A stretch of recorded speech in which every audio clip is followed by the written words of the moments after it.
Hi, and thank you for reaching this point inside this course, almost halfway. That's great. I want to take this occasion to say thank you and to remind you about what is next, and also give you a few hints and reminders. So from now on, in the next lecture, in the next section, we will talk about test doubles, especially about mocks and spies, and the code will be a little more complicated, so please expect that. Also, don't forget, use the provided code in whatever form you prefer. You can use the code diffs and see exactly what I do in each and every lecture. If something is not clear, don't hesitate to use the Q&A section. And in the end, let me remind you again, I hope that by this point you've made a opinion about this course.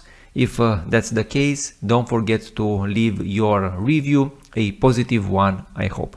Let's now move on into the next section and talk about test doubles.